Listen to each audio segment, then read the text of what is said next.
E aí galera, beleza? Moreira Bio.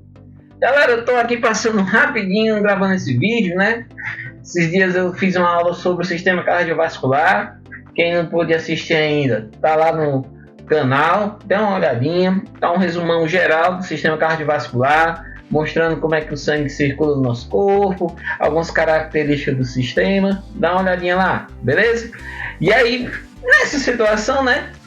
No que eu estava estudando, vendo material, aí eu pesquisando as questões de curiosidades, aí eu achei uma coisa muito massa sobre o coração, né?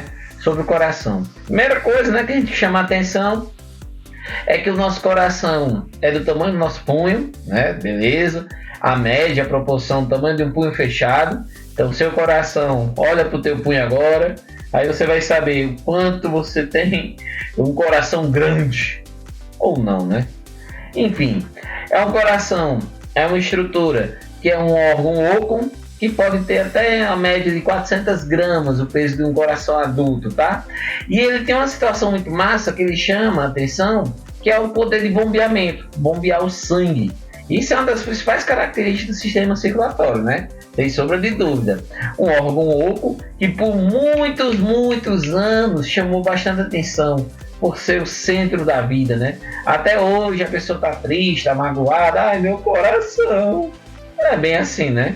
A gente entende que hoje o coração, por mais que seja um órgão vital, ele não vai comandar as emoções, ele repercute dentro dessa lógica, mas tudo tá aqui, ó, no cérebro, né? No sistema endócrino, sistema nervoso, mas aí é um tema para outras aulas. Voltando para o nosso coração.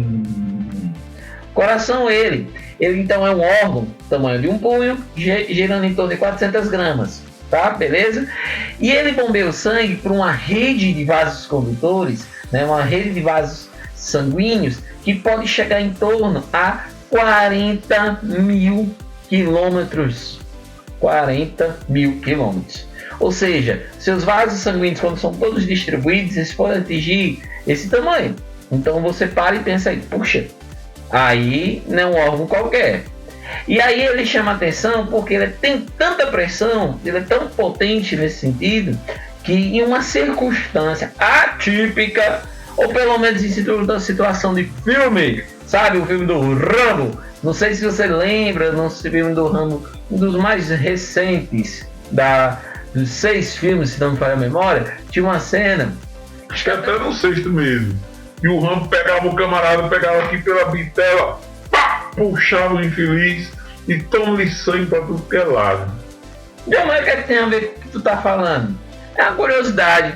O sangue, a potência dele de bombear esse sangue, né, o coração, perdão, bombear esse sangue, numa situação dessa, em que a aorta ela possa vir ser cortada, danificada, ela pode jorrar o sangue até 3 metros de distância. 3 metros de distância. Loucura, né? Não? Mesmo assim, com toda essa potência, o teu coração ele só consegue fazer um movimento de distribuição, coração e corpo. E aí esse sangue, o que é que eu posso fazer para ele voltar? E aí vem a parte doideira, né? Continuando outras doideiras do nosso corpo. Quando o sangue ele chega na ponta do teu dedão do pé, ele tem que retornar. E aí o que é que ele faz? Ele utiliza como artifício, né, vamos dizer assim, o músculo esquelético, ou seja, a tua panturrilha seria o complemento do bombeamento. Então, as panturrilhas elas fazem com que esse sangue ele venha retornar para o coração. E aí essa situação é meio delicada porque, em média, variando um pouco, lógico, a distância do dedão do teu pé para o coração gira em torno de 1,20 m. Claro que a estatura vai influenciar, vai afetar, mas no contexto geral, então essa circulação ela precisa de um coração para distribuir por toda a área do corpo e o retorno desse sangue depende da musculatura distribuída por todo o seu organismo, né? Todo o seu corpo, né? O músculo estriado esquelético, tá? Dando continuidade a essas situações da curiosidade que tu tá vendo, aí poxa, vamos aqui. Tem um filme muito massa que é chamado Quase Deuses. Quem não assistiu, assiste, não vai se arrepender. Que fala algumas situações sobre o coração, sobre a primeira cirurgia de coração. Nesse caso específico, devido à condição do beber azul, que é um tema para um próximo vídeo. Está anotado, registrado aqui, ó. Isso. que chama a atenção, que foi o quê? Eu preparando o material da aula e tal, além de ver a questão do coração, tudo que eu já falei até agora, aí comentei sobre o filme, e aí, poxa, quando foi que ocorreu o primeiro transplante? E aí na minha pesquisa, olhei, cheguei ao seguinte número, seguinte data, em 1964, foi o primeiro transplante de coração para um humano.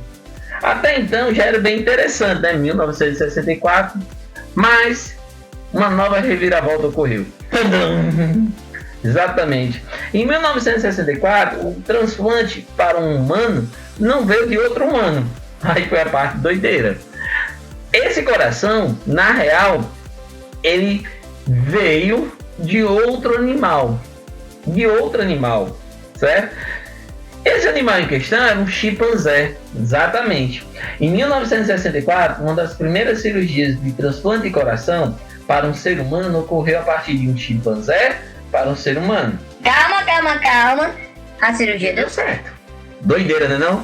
Só que ela deu certo por 1 hora. Após o transplante, o indivíduo levou 1 hora. 1 hora de vida. E aí ele faleceu, não? Beleza, então isso já me chamou a atenção. Mas após essa situação, técnicos foram melhorando, aperfeiçoando e tinha questões burocráticas no entorno. As questões burocráticas que me chamou a atenção foi o fato de que, olha como é interessante, para eu poder fazer o procedimento, o transplante, eu só poderia realizar esse transplante quando a pessoa deixasse de bater o coração. O batimento daquela pessoa cessasse o batimento, eu poderia realizar o transplante. Só que aí tinha um problema. Ao realizar essa situação, as chances de eu perder o órgão eram muito altas.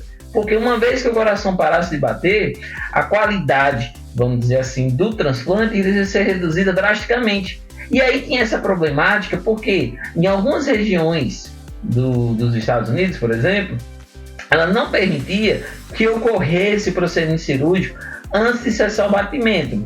Mesmo que nos casos observasse falha cerebral, em que o indivíduo já estaria considerado morto, mas se o coração ainda estivesse batendo e eu realizasse o transplante, naquela época em questão, eu estaria cometendo um homicídio. Doideira, né? Claro que a ciência modificou várias situações, tanto em termos de tecnologia e em termos de legalidade.